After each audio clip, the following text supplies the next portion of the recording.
Fala pessoal, sejam muito bem-vindos. Hoje esse vídeo vai ser um vídeo um pouquinho curto, porque eu quero utilizar ele para dar uma introdução para vocês, para a gente poder falar sobre o Ansible. Sim, o vídeo sobre o Ansible 101 já tá vindo e logo logo a gente vai aprender aí, tá? Primeiro a gente precisa aprender sobre o YAML. O YAML quer dizer YAML Ain't a Markup Language, ou seja, YAML não é uma linguagem de marcação. O YAML é um formato de serialização de dados facilmente legível aí por humanos. Ele é um dos formatos mais fáceis de se lidar juntamente ao JSON. Ele é amplamente utilizado aí em vários ambientes DevOps, várias stacks de ferramentas, como por exemplo Ansible, Kubernetes, dentre várias outras, utilizam o YAML para serem parametrizados, e ele é aí um must-have aí, todos nós precisamos aprender. Inclusive existe aquela brincadeira dizendo que o engenheiro DevOps não é nada mais do que o engenheiro YAML, né? Não deixa de ser uma verdade. Se você dominar aí o YAML, você tem aí um bom ponto positivo aí a seu favor na hora de fazer automatizações aí nos nossos ambientes. Então o YAML é uma linguagem muito simples de escrever, tá? O Ansible, por exemplo, utiliza esse formato para arquivos de configurações. Então vamos lá para o nosso terminal para a gente começar a ver como funciona esse carinha aí que é o YAML.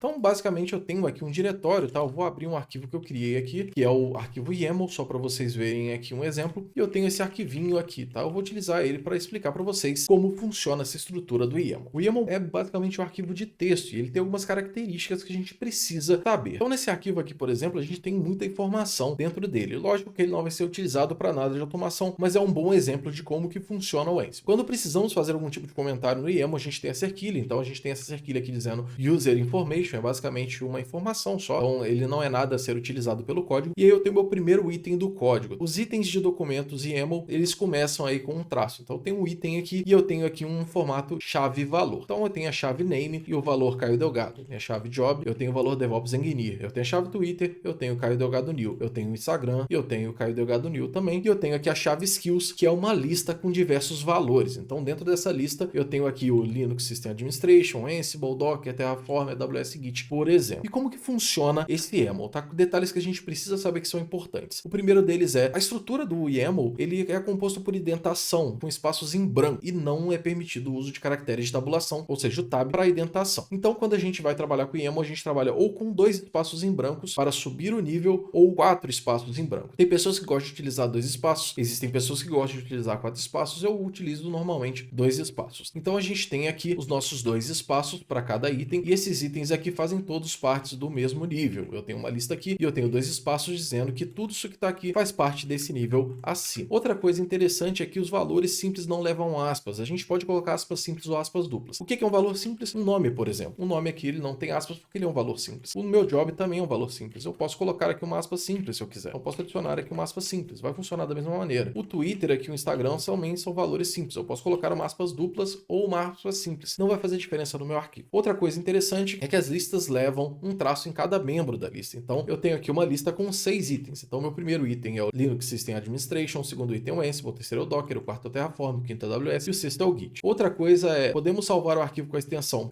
.yaml ou YAML. Então, vou até adicionar aqui no topo do nosso arquivo para a gente saber save it with extension .yml ou .yaml. Não faz diferença, ele aceita dessas duas maneiras. Outra coisa interessante para a gente saber é que, opcionalmente, esse arquivo pode começar com 3 traços e terminar com 3 pontos. Não é obrigatório, mas quando a gente precisa ter vários documentos YAML dentro de um mesmo arquivo, a gente começa ele aqui com 3 traços. E se eu quiser um novo item, eu termino ele com 3 pontos ou começo logo um novo item com 3 traços. Isso vai ser um documento único, porém terão vários conteúdos dentro dele. Então, existem algumas coisas que eu posso utilizar também para facilitar o meu trabalho com o Ansible, tá? Vocês vão ver que o Ansible é meio que pegadinha, a gente vai ter muita dor de cabeça com espaçamento, com níveis, então eu uso alguns recursos dentro do Vim para facilitar a minha vida. E eu vou mostrar esses recursos aí para vocês de como a gente consegue adiantar aí e ter um pouco mais de autonomia. Então o que eu vou fazer? Eu vou salvar e sair aqui desse arquivo, vou diminuir um pouco o zoom aqui que eu aumentei para vocês verem e vou dar um sudo vim /etc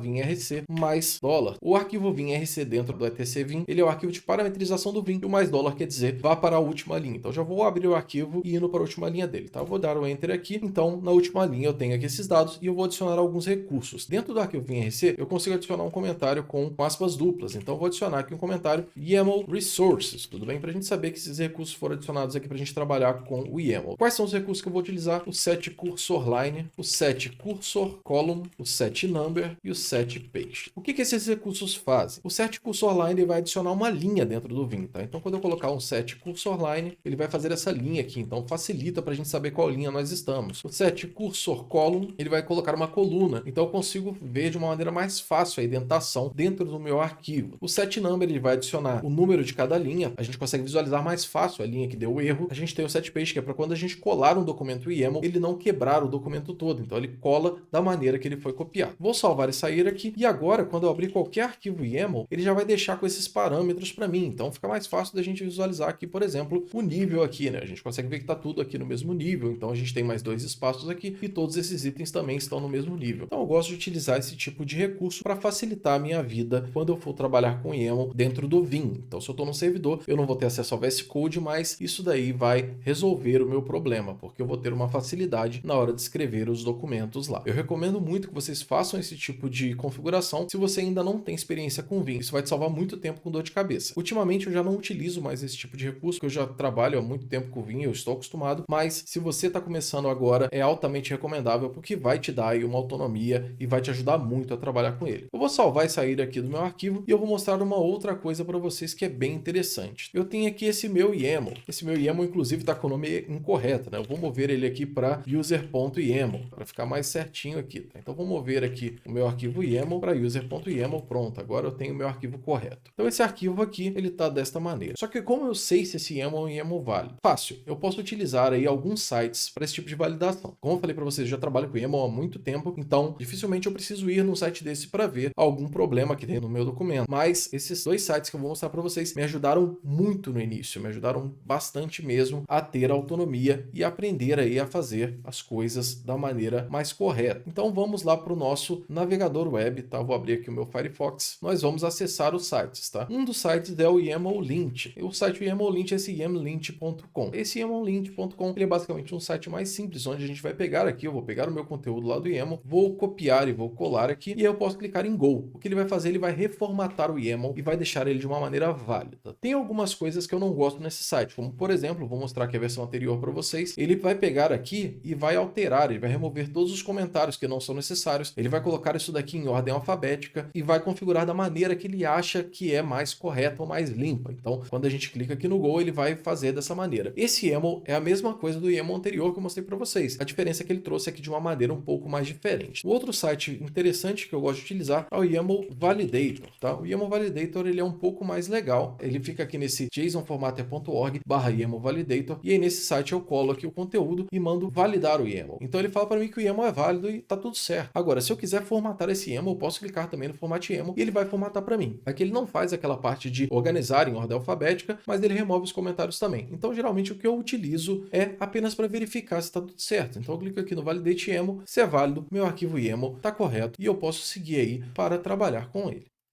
Bem, pessoal, o que eu queria passar para vocês sobre YAML é esse pequeno conteúdo. Esse vídeo foi um vídeo mais curto para termos um pouco mais de fundamento e podemos falar aí sobre o nosso Ansible logo mais. Então a gente vai ter aí um vídeo vindo logo em sequência para falar de Ansible. Então já esperem aí para a próxima semana o nosso vídeo falando sobre Ansible 101, onde eu vou ensinar para vocês como que a gente faz a instalação do Ansible e como que a gente utiliza aí alguns recursos do Ansible. Se você gostou desse conteúdo, se inscreva no canal, deixe o seu like, clique no sininho para receber as notificações, tá? Toda quinta-feira eu lanço um vídeo novo. Pode ser que esses vídeos saiam fora da quinta-feira, então se eu soltar um vídeo fora do horário padrão, aí você vai ser notificado. Deixa nos comentários se você gostou desse tipo de conteúdo, se você quer ver mais esse tipo de conteúdo ou algum outro assunto que você queira ver, alguma dúvida que você tenha, e eu trago aí o conteúdo para vocês, tudo bem? Espero que vocês tenham gostado, nos vemos numa próxima e até mais.